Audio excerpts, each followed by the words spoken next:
This is in Chicago. Judge criticizes immigration agents in Chicago. Use of force shocks the conscience.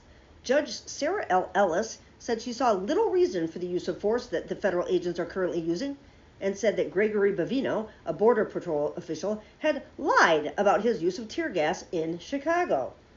This is by Julie Bosman. A federal judge castigated the Department of Homeland Security on Thursday for its aggressive use of force during an illegal immigration crackdown in Chicago in recent weeks, banning the use of tear gas and other crowd control weapons unless necessary to stop the immediate threat of physical harm. She said that last week. Judge Sarah Ellis, a federal district court for the Northern District of Illinois, said the government officials, including the senior Border Patrol official Gregory Bavino, had repeatedly lied about their own tactics and the actions of protesters. The injunction granted by Judge Ellis on Thursday extends temporary restrictions that she issued last month. Judge Ellis ordered federal agents to wear body cameras, give at least 2 audible warnings before using riot control weapons, and to use those weapons only to preserve life or prevent catastrophic outcomes. She said that the restrictions were necessary because immigration agents in Chicago had pointed guns at civilians who were not presenting a physical threat, used pepper spray, deployed tear gas, and shot pepper balls at people. I see little reason for the use of force that the federal agents are currently using, Judge Ellis, who was nominated to the federal bench by President Barack Obama, said in a ruling from the bench. She added, "The use of force shocks the conscience." A representative for the Department of Homeland Security said the department will appeal the injunction, which the representative described in a statement as an extreme act by an activist judge that risked the lives and livelihoods of law enforcement officers. I'm so fucking sick of this stupid propaganda rhetoric. The statement said that even as federal agents have faced serious threats from protesters, show me one, show me one serious threat that a motherfucking ICE agent has faced from a protester. Show me one. I'll wait. Our law enforcement shows incredible restraint in exhausting all options before force is escalated. No, they go straight to force. I'm so sick of the lying. Oh, it drives me fucking nuts. Clergy members, protesters, and other Chicago residents described aggressive tactics used by federal immigration agents, including firing tear gas in residential neighborhoods without warning, throwing protesters to the ground during arrests, and shooting pepper balls at a minister's head while he stood in prayer. Lawyers for the Justice Department countered by calling as a witness a supervisor for the Border Patrol, who testified that while the agency had used force during protests and arrests, none of it had been without justification.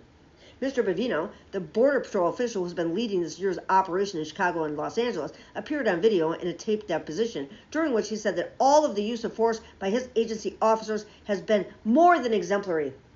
The case before Judge Ellis was brought by a coalition of media organizations, protesters, and clergy members who filed a lawsuit accusing federal agents of a pattern of extreme brutality intended to silence the press and civilians. The plaintiff described a pattern of federal agents shooting pepper balls and tear gas at protesters outside a federal detention facility in Broadview, Illinois, and throughout Chicago neighborhoods in the course of immigration arrests. Before delivering her ruling on Thursday, Judge Ellis began by reading Carl Sandburg's poem, Chicago. I love her.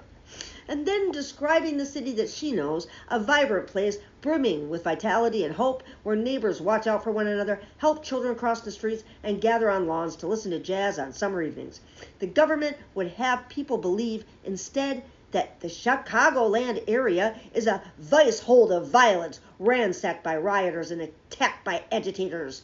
She said this simply is untrue, and the government's own evidence in this case belies that assertion. Judge Ellis criticized Mr. Bovino in particular, who initially said that he tossed tear gas canisters in the Little Village neighborhood during an incident in October because he was hit by a rock.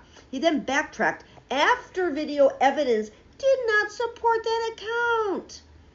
The judge said, "Defendant Bovino admitted he lied," Judge Ellis said. "He admitted that he lied about whether a rock hit him before he deployed tear gas in Little Village." Witnesses on Wednesday described their interactions with the Border Patrol as frightening and traumatizing, leaving them shaken and in some cases physically harmed. The Reverend David Black, who has been a regular protester at the Broadview facility, said that after he was struck in the head with a pepper ball, it was days before he felt comfortable enough to return. "It made me afraid to minister in public," he said. This is what they want. It's what they want. Jo Ellen Munchak, a lawyer who lives in Edgewater neighborhood, testified about an incident near her home in October when she filmed Border Patrol agents arresting a landscaper. After the arrest, she said, agents followed her while she was parking her car, pounding on the windows and pointing a gun at her. It really shook me up, she said. I've never had a gun pointed at me. I didn't understand why I was being stopped. Armad Kojasta, a lawyer for the Justice Department, argued that the behavior of protesters in Chicago had gone beyond what is protected by the First Amendment. Some demonstrators have physically threatened federal agents, for instance. Is there a world where anyone would say that's protected speech? He said. They're saying that a Border Patrol agent said that it was the protesters who were violent, threatening officers, calling them names, and impeding their work wherever they went. He also said that tear gas was not harmful or a serious weapon. Steve Art, a lawyer for the plaintiffs, told the court that chemical agents like the ones deployed in Chicagoans in recent weeks have been banned for use in war. They are inciting violence, and then they are using the violence that they have created to justify even more violence. He said of federal agents, they are harming everyone. True. I think they're over their skis on this shit. I think they've gone too far, and they don't have any choice but to double down, triple down, and quadruple down. But they're not going to make it the next 3 years. They're not going to make it. I don't think they're going to make it through this administration.